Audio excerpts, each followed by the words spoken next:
नमस्कार, मैं एडवोकेट विकास यादव एक बार फिर से स्वागत करता हूं आपको एक नई वीडियो में। इससे पहले हम 50 क्वेश्चन कॉन्स्टिट्यूशन एआईबी के लिए हम कर चुके हैं, जो एआईबी 18 हमारा अभी होने जा रहा है अक्टूबर मंथ में। तो अभी आगे के क्वेश्चन करते हैं बिना किसी देरी के। The entry on forest and protection of wild animals and birds was moved from कौन सी लिस्ट में से कौन सी लिस्ट में उसको मूव कर दिया गया 42nd अमेंडमेंट के बाद, ये पूछ रहा है क्वेश्चन में। तो इसका आंसर आपको मिल जाएगा स्टेट लिस्ट से कॉन्करेंट लिस्ट में इसको मूव कर दिया गया है, ये आप देख सकते हो। ये इस टाइप के क्वेश्चन 7 शेड्यूल से रिलेटेड क्वेश्चन काफ़ी आ रहे हैं, लगभग साल में एक तो आता जाता है, कई बार दो भी आ जाते हैं। तो 7 शेड्यूल मैंने काफ़ी प्रीवियस वीडियो में बताया, आपको पढ़ना आना चाहिए, ठीक है। When a bill is passed by the parliament and the president, what is the status of the same? ये कानून बन जाता है, प्रेसिडेंट की असेंट मिल जाती है, तो ना ये सबको पता है अपन को। मिंटे मोरले या मोरले मिंटो रिफॉर्म भी कहते हैं, ये कौन सी, ये देखिए एक प्रकार से मॉडर्न हिस्ट्री का क्वेश्चन है, लेकिन इन्होंने पूछ लिया है तो इसका आंसर 1909 है। आप छोड़ सकते हो, कोई बड़ी बात है नहीं, सारे क्वेश्चन थोड़ा ना करने हैं।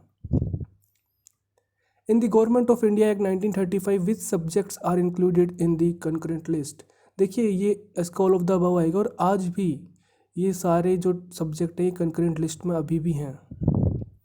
The rule is that penal statute must be constitute.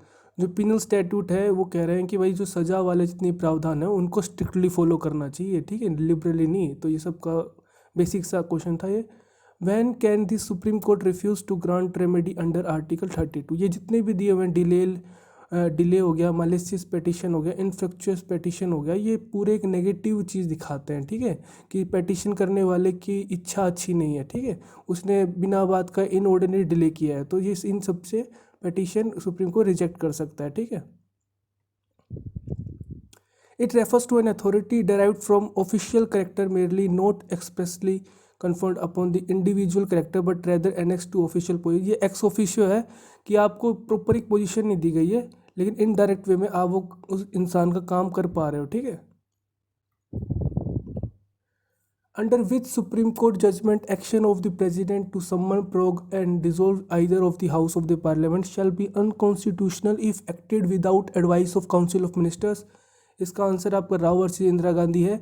कुछ केसेस ऐसे हैं, आप सारे केसेस नहीं पढ़ सकते तो स्किप कर देना, कोई दिक्कत वाली बात है नहीं, ठीक है। What is the special constitutional position of JNK। अभी अपन ने 370 हट गया, उसके बाद इसका आंसर चेंज हो जाएगा, लेकिन इससे पहले इनका खुद का कॉन्स्टिट्यूशन था, ठीक है। Recently in which case the Kerala high court held that a UGC criteria which allowed criteria relaxation in marks to reserve category as violation of article 16(1) of the constitution. ये भी शायद उस टाइम करंट अफेयर में था, इसलिए recently से question पूछा है, तो इसका आंसर फर्स्ट आ जाएगा, ठीक है। करंट अफेयर का केस था, आप पढ़ने की कोई जरूरत है नहीं वैसे इसे। In which of the following cases it was said that unless a right of appeal is clearly given by the statute it doesn't exist. ये बढ़िया केस है, जैर हुसैन खान वर्सेस खुर्शीद जैन, आप पढ़ सकते हो। The right of equality before the law under article 14 is subject to. ये देखिए restriction पूछ रहा है कि भाई आर्टिकल 14 में इक्वलिटी बिफोर लॉ कहा गया है, लेकिन कुछ रिस्ट्रिक्शंस हैं, जैसे वुमेंस के लिए लॉ बनाना, SC ST के लिए, या फिर आप चाइल्ड के लिए, सीनियर सिटीजन्स के लिए, तो उनके लिए कुछ रीजनेबल क्लासिफिकेशन आप कर सकते हो, ठीक है। The provision relating to abolition of untouchability, ये आर्टिकल 17 में दिया हुआ है। The theoretical powers to amend the constitution has been given to the members of parliament and state legislature, ये 368 में दिया हुआ है। Right of personal liberty includes, देखिए इसके अंदर सारी चीज़ें आ जाएगी, जो कस्टोडियल टॉर्चर किया जाता है, या फिर जो ट्रायल, जो अंडर ट्रायल प्रिजनर्स होते हैं उनको सेपरेट रखा जाता है, जो कन्विक्टेड प्रिजनर्स होते हैं उनसे, और जो पब्लिक हैंगिंग है वो अपन जानते हैं, तो इसके अंदर ऑल ऑफ द अबव आ जाएगा। Supreme commander of defence forces, ये आपका दिया हुआ है आर्टिकल 53(2) में, प्रेसिडेंट इनका सुप्रीम कमांडर होता है, ठीक है, आप पिक में देख सकते हो। Retirement age of supreme court जजेस 65 ईयर होती है, ये आपका आर्टिकल 124(2) में दिया हुआ है, लास्ट लाइन पढ़ सकते हो आप। Criminal procedure code is a subject of, ये कंकरेंट लिस्ट में है, अभी अपने देखा था, स्क्रीन पे आप देख सकते हो। लास्ट की कॉन्स्टिट्यूशन के आप पेजेस आप देखोगे तो वहाँ पे आपको 7 शेड्यूल में union list, state list, concurrent list के सारे सब्जेक्ट मिल जाएंगे, और क्वेश्चन इसी के रिगार्डिंग आ रहे हैं। कोई एक सब्जेक्ट पूछ लेगा और पूछ लेगा भाई कौन सी लिस्ट से ये बिलोंग करता है। The provision of establishing public service commission is made under which article, तो ये आर्टिकल आपका 315 है, साफ साफ है, अपना बेयर एक्ट खोलो देखो और आगे बढ़ो। Which one is not a fundamental right. तो राइट टू प्रॉपर्टी आपको पता है ओमिटेड कर दिया गया था 44th अमेंडमेंट के बाद, ठीक है।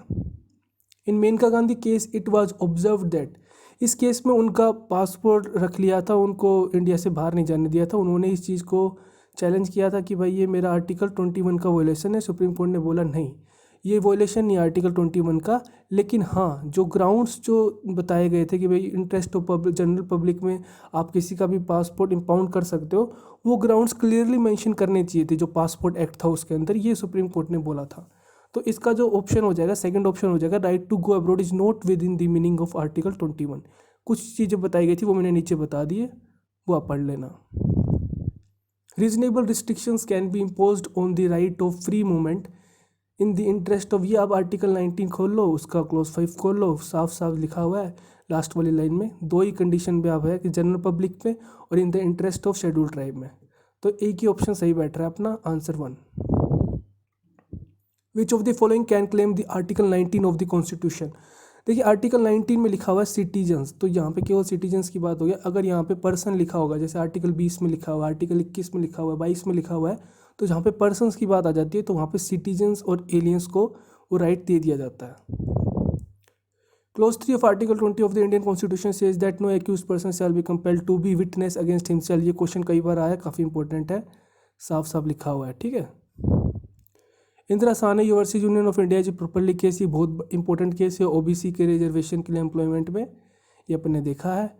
तो इस केस को मंडल केस भी कहा जाता है। वीडियो अच्छा लगा, वीडियो को लाइक करिए, खुश रहे, मुझसे देश का ख्याल रखिए। नेक्स्ट वीडियो मिलते हैं, धन्यवाद।